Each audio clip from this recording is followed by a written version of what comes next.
Grew up in the best kitchens in the world. Always wanted to come back home, Oakland.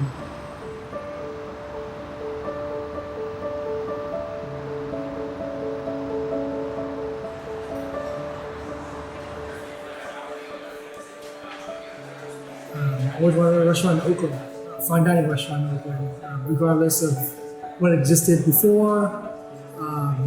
It just kind of felt right. And the idea of Commis came at an early stage, actually working at Manresa, and then traveling abroad to Europe. It's like, why can't a place like this exist in Oakland?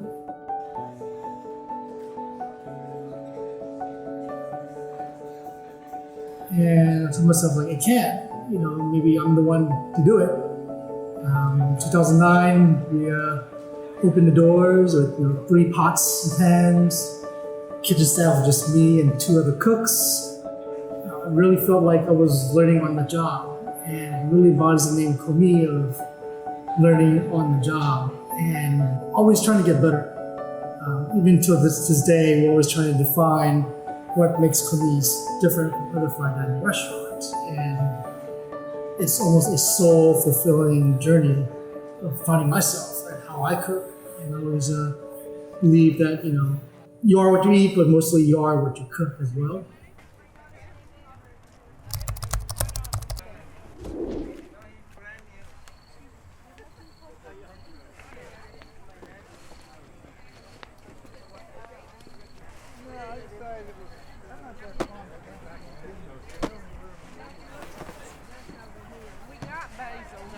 You wake up in the morning, you work with your suppliers, your farmers, and they get up early in the morning, and you have to go out and source like the best product as best you can. And that takes dedication. They always say the best chefs are like usually the best shoppers.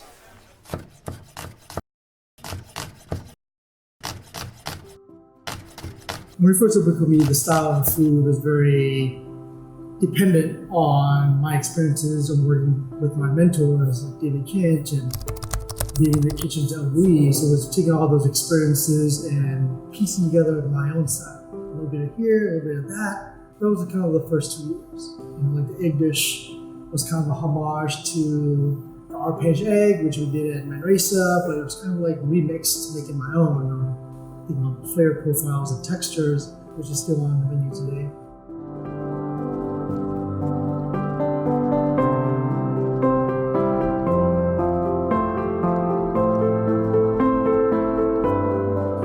June 2009, the Michelin guy was coming up in, I'm going to say October, November, and it's like, 3 months in, there's no way we're going to be on the Michelin radar. Next thing you know, 3 months later, we opened, we got our first Michelin star, and which was like a big surprise, but also a feel-good feeling that we're on the right track. There's something unique about this place that it was also humbling and also a bit of motivation, not just for myself, but for the staff. And where do we go from there? Back then, that was just, I didn't have my own voice yet. I was finding my own voice. Now I'm kind of looking inward. I gotta be self-taught. I'm like, okay, I've done that before. How do we make it different? How do we make this Commis cuisine rather than a snapshot of my time at Manresa, my time at Qua, my time at Louis? Kind of eliminate all of that. It's like, okay, what is Commis now?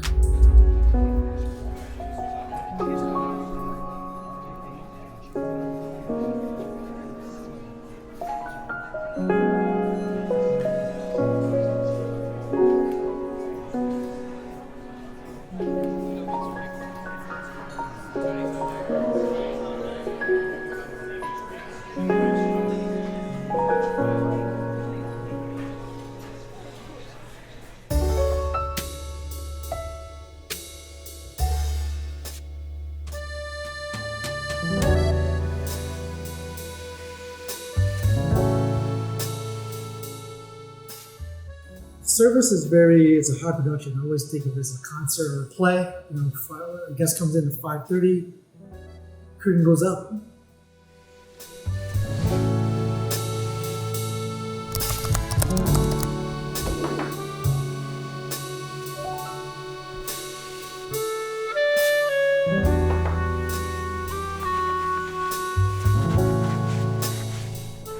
cooking is the easy part. I always tell my chefs that cooking is the easy part, to execute, but it's like providing the experience. And cooking is just one small piece of the experience. Everything else is such as important. The way the silverware is polished, glassware, the way it's placed, the way we meet our guests. And the experience starts from the time you make the reservation.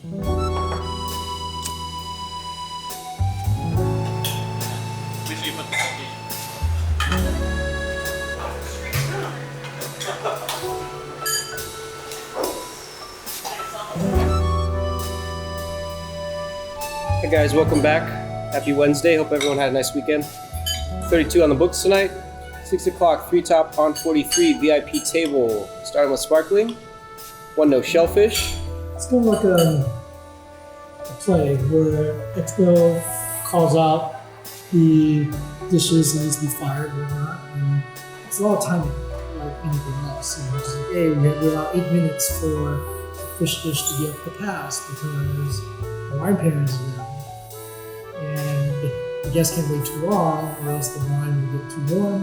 And the guests will drink all the wine already before the food arrives. So there's always constant communication amongst the staff, amongst ourselves in the back. There's always this never-ending task of time.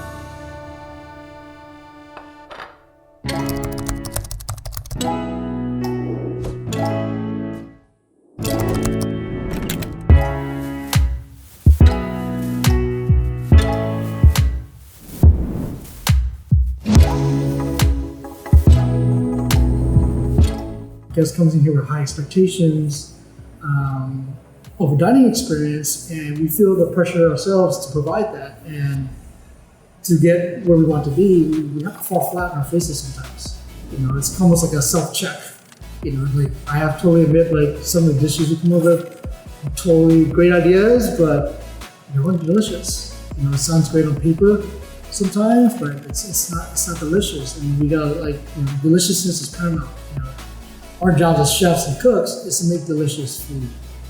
The failures we take, it's recorded, and we always remember the failures. I very less remember the successes, but the failures is like, okay, let's remember never ever to do that again. Like these flavor combinations or these textures or these techniques, and like we've been there, we've done that. Like that's put that away in a separate box. That's untouched territory. And there's a lot of work, there's a bigger box of failures than it is to successes for us. And we're actually proud of that, and what you're presented is the best that we can give. And that's what I ask for myself, I ask for the staff.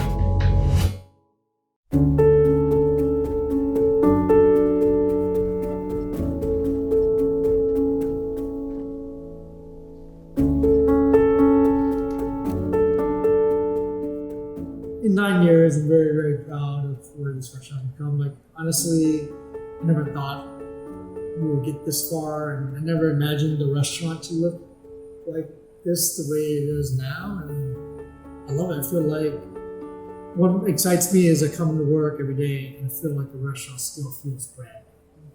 Even some of my friends are like, really? It's 9 years old? And he's like, yeah. The journey's still ongoing. I don't know where it's going to go. The menu have changed. It's definitely evolution of the food through time, and because I have changed. A lot has happened in 9 years, professionally and personally, and that really affects the style of Commis. It's an open, wide box.